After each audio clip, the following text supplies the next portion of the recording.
Hello, I hope you guys are experimenting very well. Today I'm going to start a new project. Yes, a new project, and my new task is to decorate these plastic pots. Here I have 11 pots, and all pots are actually waste plastic bottles and containers from my kitchen. Firstly, I'll apply the base coat and then I'll decorate them with the dot painting. For base coating, I'm using brown color from Asian Paints. And brush which I have is Super Johnson Grand Number 14. And the bristles are so smooth. Means I could even use it to paint my face. But I won't. Even I can use it to clean my plant leaves sometimes. So let's start the project. And to open this bottle, I'm using back of my spoon.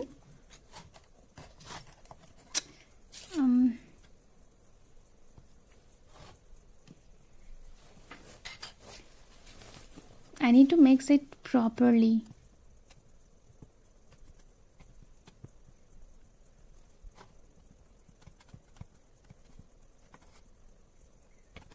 Okay, my mixing is done, and now I'll just apply the base coating to all my pots, and then after I will leave it for a day for fixing the base coat. Firstly, I'll apply single coating to all my pots, and if it needs, then I'll go for the double coating. I think the single coating is far enough, and I don't think so that I have to go for the another layer of the coating. Again, I'm telling you, these are all plastic bottles from my kitchen, and I don't want it to trash them. That's why I just started to use them like a planter. And in the journey of these waste plastic bottles to the beautiful planter, I have just cut the bottles into two equal halves, and then I made lots of drainage hole at the bottom of the lower half of the bottle that resembles the cup-like shape. And the soil which I have used in these pots is the red soil mixed with cocoa peat. And the plants which I have planted in these pots are mostly from cuttings and babies of my plants, which is known as mother of thousands. I'm done with the base coating almost, and now I'll let them dry for a day. These are all the pots which I have to paint. For the dot painting, I'm gonna need variable size tips like Q-tip for medium sized dots,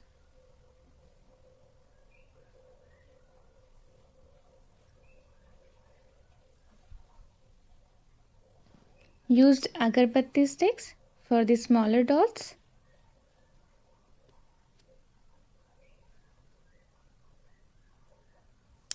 matchsticks for slightly larger dots from the smaller dots. Back of this fine brush can also be used in the smaller dots.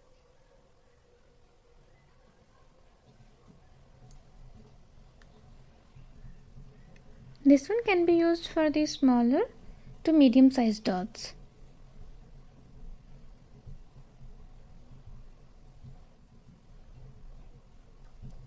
And this tip I'll use for the bigger dots.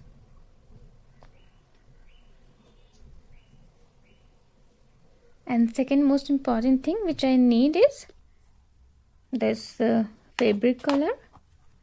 The reason for using them is they are waterproof, and I don't want that my whole process or my effort goes wash off in the water. If you don't have fabric color, you can use white glue with this camelin color cakes.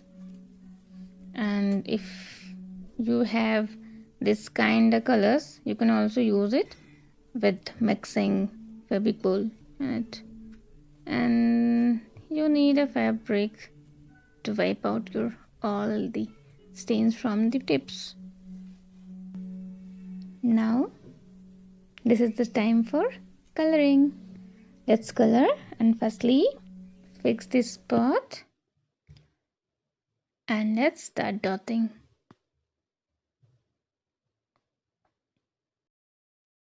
Here I'm trying to create a dot mandala, and there is no such rules that when I have to apply the smaller dots and when I have to apply the bigger dots.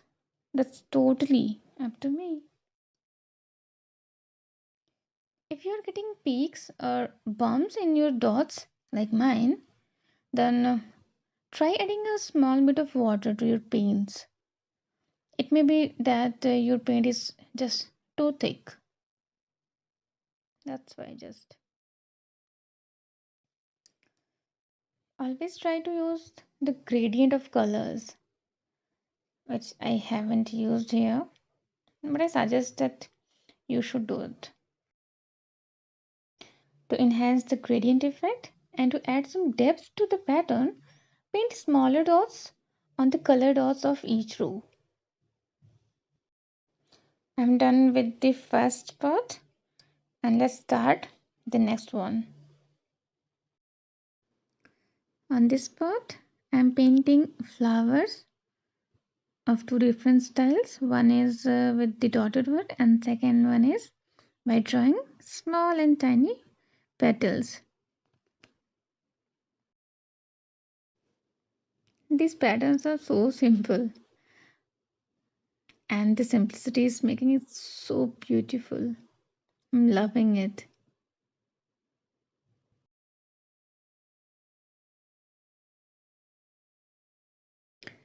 And this is the third one. I'm just painting simple leaves, and then again painting the flower with the dots, and again the leaf pattern. And now I'm making a flower inflorescence with the parallel dots. This is the leaf kind appearance, and this pattern is unknown to me. And this is the next one, and again on this spot I'm drawing the flowers with the dots of different colors. This looks like the Ratrani wala flower.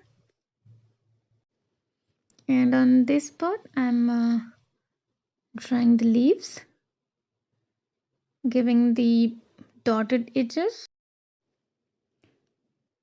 These bottles don't have the smooth surface, that's why I'm not able to draw any perfect image, but still I'm trying to decorate it perfectly.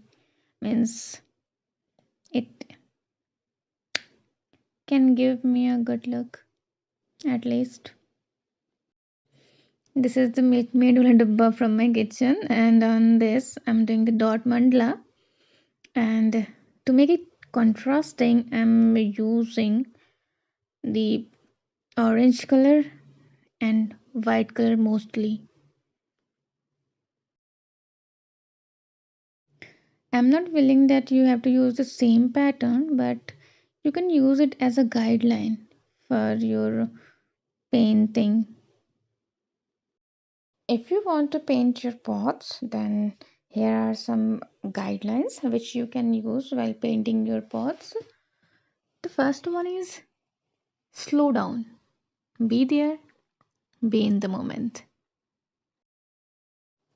And the second one is try to paint non-sketched mandalas. Means if you're not doing this already, make sure to paint non-sketched mandalas. The non-sketched mandalas are the best kind of mandalas to practice and maintain a high level of accuracy. And it all depends on you to paint and maintain the size and distance of the dot equals. And so it grows evenly from the center out. And this also contributes to your vision of symmetry. Or you can later apply to sketched or partly sketched mandalas. And always try to count the dots. Means if you have maintained the size and the distance accurately, the numbers of dots around each dot, even center dots, should be the same. And the most important tip is don't ever try to compare your work with others, right? Because sometimes we look for inspiration on a social website, and when we feel that we need an inspiration, it is usually because we are either excited about making new and different stuff, or might be because our own well of ideas and muse is dry. So in this case, if we look at another creator's work, might cause the exact opposite effect of what we expected and waste for when we turn to search for it in the first place. That's why be sure to always and only concentrate to your own progress, not to the others. And now, this is the final look of my oil paintings, which I have painted today. I hope you liked it, and if you do, then please do comment and start using your own waste plastic bottles and containers from your kitchen to make a new and beautiful pot or planter. Take care.